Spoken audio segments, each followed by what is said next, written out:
Logo após a proclamação da República, Ismael volta a concentrar seu esforço na consolidação da sua obra terrestre.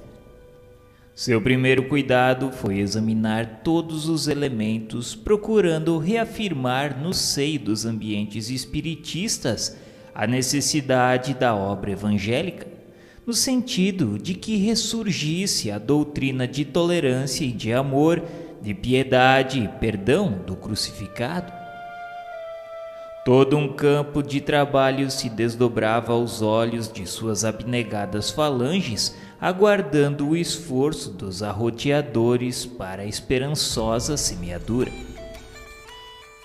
Seu coração angélico e misericordioso, sob a égide do Divino Mestre, já havia distribuído as noções evangélicas a todos os espíritos sedentos das claridades do Consolador, e a doutrina dos espíritos no Brasil, sob a sua influência, se tocava da luz divina da caridade e da crença, pressagiando as mais sublimes edificações morais. O abnegado mensageiro do Mestre, começando o movimento de organização nos primeiros dias de 1889, preparara o ambiente necessário para que todos os companheiros do Rio ouvissem a palavra póstuma de Allan Kardec, que através do médium Frederico Júnior forneceu as suas instruções aos espiritistas da capital brasileira, exortando-os ao estudo, à caridade e à unificação. Bezerra de Menezes, que já militava ativamente nos labores doutrinários, recebeu a palavra do alto com a alma fremente de júbilo e de esperança, e considerou no campo de suas meditações e de suas preces a necessidade de se reunir a família espiritista brasileira sob o lábaro bendito de Ismael, a fim de que o mundo conhecesse o cristianismo restaurado. Existiam no Rio sociedades prestigiosas, mas cada qual com o seu programa particular, descentralizando a ação renovadora que as instruções do plano invisível traziam logicamente a todos os corações que militavam no sagrado labor da doutrina. A Federação Espírita Brasileira, fundada desde o ano bom de 1884 por Elias da Silva, Manuel Fernandes Figueira, Pinheiro Guedes e outros companheiros do ideal espiritualista no Rio de Janeiro, esperava, sob a proteção de Ismael, a época propícia para desempenhar a sua elevada tarefa junto de todos os grupos do país, no sentido de federá-los, coordenando-lhes as atividades dentro das mais sadias expressões da doutrina. Bezerra de Menezes, desde 1887, iniciara uma série de trabalhos magistrais pelas colunas de O País, oferecendo a todos as mais belas e produtivas sementes do cristianismo. A palavra de Max, pseudônimo que ele havia adotado, inundava de esperança e de fé o coração dos seus leitores, iniciando-se desse modo uma das mais prodigiosas sementeiras do espiritismo no Brasil. Desde 1885, igualmente funcionava o Grupo Ismael com Saião e Bittencourt Sampaio, célula de evangelização cujas claridades divinas tocariam todos os corações. Em breve, os mensageiros do Senhor conseguiriam agremiar a caravana dispersa. No templo de Ismael iam reunir-se, enfim, os operários da grande oficina do Evangelho. Bezerra, Saião, Bittencourt, Frederico, Filgueiras, Richard, Albano do Couto, Zeferino Campos e outros elementos da vanguarda cristã. O tempo, todavia, era de transição e de incertezas. A República, com as suas ideologias novas, filhas do positivismo mais avançado, criara os mais sérios embaraços ao desenvolvimento da doutrina. O novo Código Penal incluíra o espiritismo nos seus textos e o ambiente era obscuro, sentindo todas as correntes espiritistas a necessidade imediata de união para a defesa comum. E enquanto se balbuciavam protestos a medo, a Federação, com a sua prudência e a sua serenidade, iniciou a defesa pacífica da doutrina, dirigindo uma carta aberta ao ministro da Justiça do governo provisório, em que esclarecia devidamente a situação. Os mensageiros invisíveis cuidaram então de organizar os novos planos de unificação de todos os elementos. E atendendo aos seus rogos reiterados, a palavra do Mestre se faz ouvir, esclarecendo o seu emissário dileto.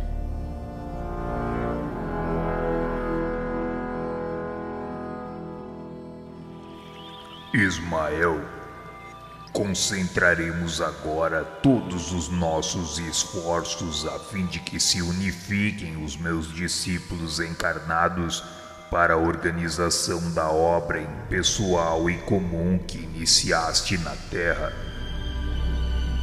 Na pátria dos meus ensinamentos, o Espiritismo será o cristianismo revivido na sua primitiva pureza, e faz-se mister coordenar todos os elementos da causa generosa, da verdade e da luz para os triunfos do Evangelho.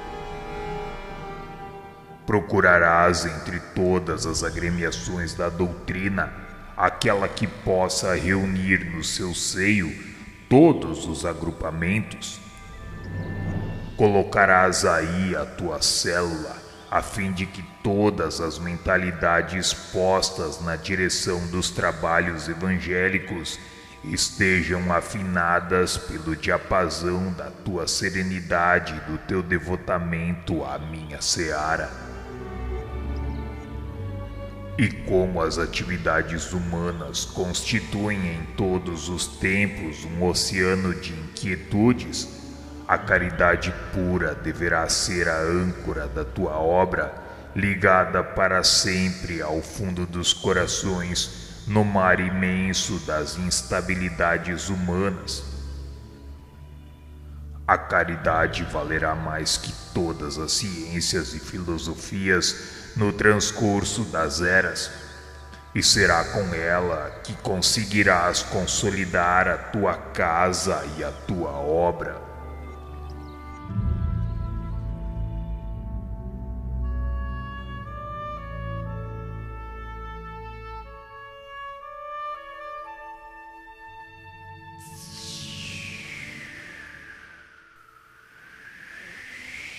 O abnegado mensageiro do alto regressou ao trabalho cheio de coragem e segurança no seu grandioso apostolado. As energias dissolventes das trevas do mundo invisível lutaram contra ele e contra o Evangelho. Forças terríveis de separatividade pesaram sobre os seus esforços no ano de 1893, quando o próprio Bezerra, incansável e abnegado missionário, foi obrigado a paralisar os seus escritos nas páginas de O País, depois de quase 7 anos de doutrinação ininterrupta e brilhante, num apelo a Jesus, com as mais comovedoras lágrimas da sua crença e do seu sacrifício. Ismael, porém, não abandonou os seus devotados colaboradores. Reuniu os companheiros mais afins com as suas ideias generosas e reorganizou a sua obra. As ordens e observações de Jesus foram por ele integralmente cumpridas. Escolheu as reservas preciosas da Federação e assentou dentro dela a sua tenda de trabalho espiritual. Consolidou a assistência aos necessitados, fundada em 1890, que radicou a sua obra no coração da coletividade carioca. E a caridade foi e será sempre o inabalável esteio da venerável instituição que hoje se ergue na Avenida Passos. Com essas providências levadas a efeito, numa das noites memoráveis de julho de 1895, Bezerra de Menezes assumia sua posição de diretor de todos os trabalhos de Ismael no Brasil, coordenando os elementos para a evangelização e deixando a federação como o porto luminoso de todas as esperanças entre o Grupo Ismael, que constitui o seu santuário de ligação com os trabalhadores do infinito e a assistência aos necessitados, que a vincula na terra a todos os corações infortunados e sofredores, e representa de fato até hoje a sua âncora de conservação no mesmo programa evangélico, no seio das ideologias novas e das perigosas ilusões do campo social e político. Bezerra desprendeu-se do orbe, tendo consolidado a sua missão para que a obra de Ismael pudesse ser livremente cultivada no século XX. E essa obra prossegue sempre. Podem as inquietações da terra separar muitas vezes os trabalhadores humanos no seu terreno de ação, mas a sociedade benemérita, onde se ergue a flâmula luminosa, Deus, Cristo e caridade, permanece no seu porto de paz e de esclarecimento. A sua organização federativa é o programa ideal da doutrina no Brasil quando chegar a ser integralmente compreendido por todas as agremiações de estudos evangélicos no país. A realidade é que, considerada às vezes como excessivamente conservadora pela inquietação do século, a respeitável e antiga instituição é até hoje a depositária e diretora de todas as atividades evangélicas da Pátria do Cruzeiro. Todos os grupos doutrinários, ainda os que se lhe conservam contrários ou indiferentes, estão ligados a ela por laços indissolúveis no mundo espiritual. Todos os espiritistas do país se lhe reúnem pelas mais sacrossantas afinidades sentimentais na obra comum, e os seus ascendentes têm ligação no plano invisível com as mais obscuras tendas de caridade, onde entidades humildes de antigos africanos procuram fazer o bem aos seus semelhantes. As forças das sombras alimentam muitas vezes o personalismo e a vaidade dos homens, mesmo daqueles que se encontram reunidos nas tarefas mais sagradas. Mas a direção suprema do trabalho do Evangelho se processa no alto, e a Federação Espírita Brasileira, dentro da sua organização baseada nos ensinamentos do Mestre, está sempre segura do seu labor junto das almas e dos corações, cultivando os mais belos frutos de espiritualidade na seara de Jesus, consciente da sua responsabilidade e da sua elevada missão.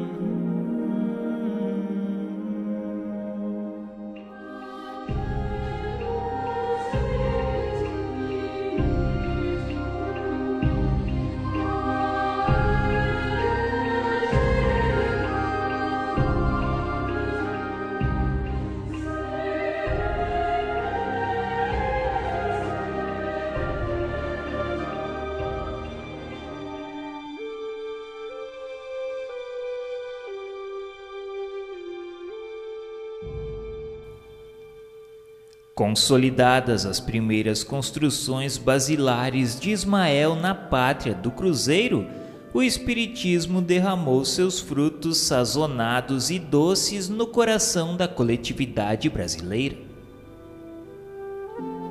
Em seu seio, nas grandes sociedades e nos lugarejos obscuros, a doutrina consoladora apresentou sempre as mais belas expressões de caridade e de fraternidade. Jesus, com as suas mãos meigas e misericordiosas, fez reviver no país abençoado dos seus ensinamentos as curas maravilhosas dos tempos apostólicos. Abnegados médiuns curadores desde os primórdios da organização da obra de Ismael nas terras do Brasil, espalharam como instrumentos da verdade as mais fartas colheitas de bênçãos do céu, iluminando todos os corações. Curando os enfermos, os novos discípulos do Senhor restabeleciam o espírito geral para a grande tarefa. Vestindo os andrajosos, tocavam as almas de uma nova roupagem de esperança. Enquanto na Europa a ideia espiritualista era somente objeto de observações e pesquisas nos laboratórios, ou de grandes discussões estéreis no terreno da filosofia, não obstante os primores morais da codificação kardeciana, o Espiritismo penetrava o Brasil com todas as suas características de cristianismo redivivo, levantando as almas para uma nova alvorada de fé. Aí todas as suas instituições se alicerçavam no amor e na caridade. As próprias agremiações científicas, que de vez em quando aparecem para cultivá-lo na sua rotulagem de metapsíquica, são absorvidas no programa cristão sob a orientação invisível e indireta dos emissários do Senhor. Todas as possibilidades e energias são por Ismael aproveitadas para o bem comum e para a tarefa de todos os trabalhadores. E é por isso que todos os grupos sinceros do espiritismo no país têm as suas águas fluidificadas, a terapêutica do magnetismo espiritual, os elementos da homeopatia, a cura das obsessões, os auxílios gratuitos no serviço de assistência aos necessitados, dentro do mais alto espírito evangélico, dando-se de graça aquilo que se recebeu como esmola do céu. Não é raro vermos caboclos que engrolam a gramática nas suas confortadoras doutrinações, mas que conhecem o segredo místico de consolar as almas, aliviando os aflitos e os infelizes, ou então médiuns da mais obscura condição social e nas mais humildes profissões a se constituírem instrumentos admiráveis nas mãos piedosas dos mensageiros do Senhor. A Europa recebeu a nova revelação sem conseguir aclimá-la no seu coração atormentado pelas necessidades mais duras. As próprias sessões mediúnicas são ali geralmente remuneradas, como se esses fenômenos se processassem tão somente pelas disposições estipuladas num contrato de representações. Enquanto no Brasil todos os espiritistas sinceros repelem o comércio amoedado nas suas sagradas relações com o plano invisível, conservando as intenções mais puras no hostiário da sua fé. A obra de Ismael prossegue em sua marcha através de todos os centros de estudo e de cultura do país. Todavia, temos de considerar que um trabalho dessa natureza, pelo seu caráter grandioso e sublime, não poderia desenvolver-se sem os ataques inconscientes das forças reacionárias do próprio mundo invisível. E como a Terra não é um paraíso e nem os homens são anjos, as entidades perturbadoras se aproveitam dos elementos mais acessíveis da natureza humana para fomentar a discórdia, o demasiado individualismo, a vaidade e a ambição, desunindo as fileiras que, acima de tudo, deveriam manter-se coesas para a grande tarefa de reeducação dos espíritos dentro do amor e da humildade. A essas forças que tentam a dissolução dos melhores esforços de Ismael e de suas valorosas falanges do infinito, deve-se o fenômeno das excessivas edificações particularistas do espiritismo do Brasil. Particularismos que descentralizam o grande labor da evangelização. Mas examinando semelhante anomalia, somos forçados a reconhecer que Ismael vence sempre. Construídas essas obras que se levantam com pronunciado sabor pessoal, o grande mensageiro do Divino Mestre as assinala imediatamente com o selo divino da caridade, que de fato é o estandarte maravilhoso a reunir todos os ambientes do espiritismo no país, até que todas as forças da doutrina, pela experiência própria e pela educação, possam constituir uma frente única de espiritualidade acima de todas as controvérsias. É para essa grande obra de unificação que todos os emissários cooperam no plano espiritual, objetivando a vitória de Ismael nos corações.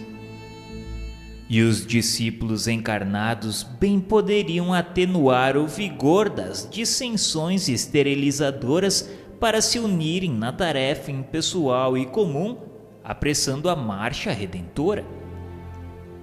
Nas suas fileiras respeitáveis, só a desunião é o grande inimigo, porque, com referência ao catolicismo, os padres romanos, com exceção dos padres cristãos, se conservam onde sempre estiveram, isto é, no banquete dos poderes temporais, incensando os príncipes do mundo e tentando inutilizar a verdadeira obra cristã.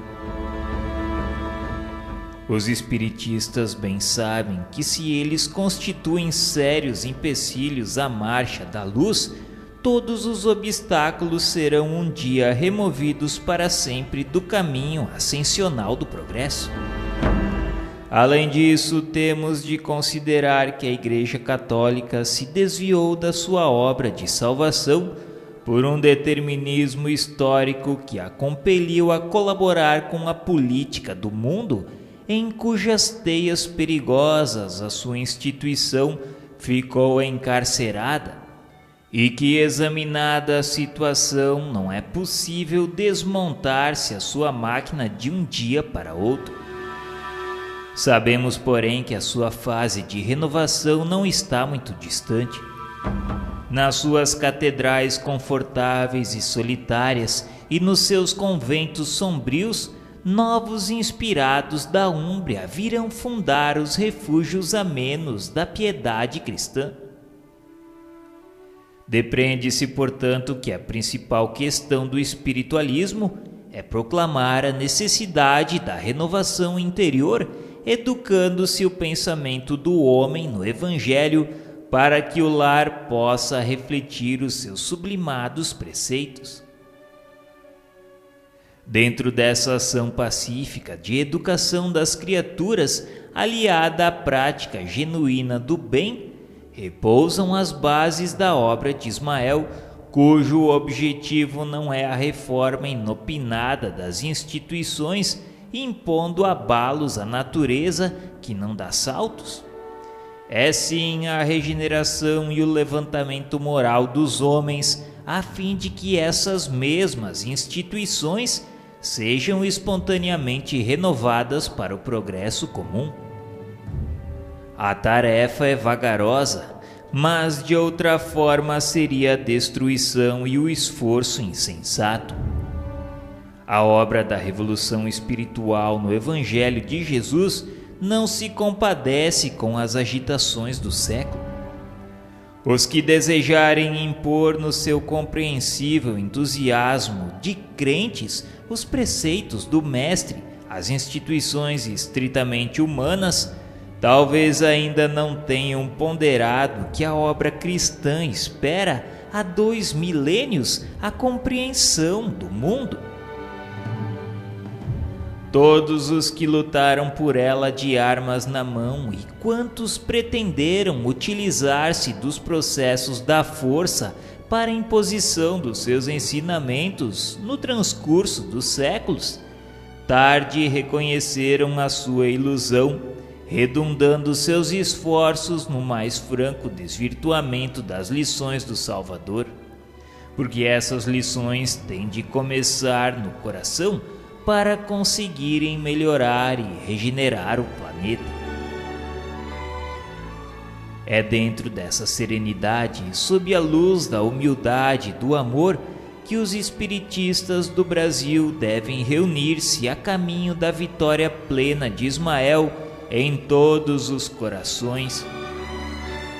Está claro que a doutrina não poderá imitar as disciplinas e os compromissos rijos da instituição romana, porque nas suas características liberais, o pensamento livre para o estudo e para o exame deve realizar uma das suas melhores conquistas. E nem é possível dispensar totalmente a discussão no labor de aclaramento geral.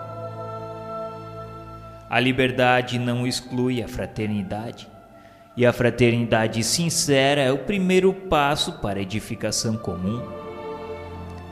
Dentro, pois, do Brasil, a grande obra de Ismael tem a sua função relevante no organismo social da pátria do Cruzeiro, vivificando a seara da educação espiritual.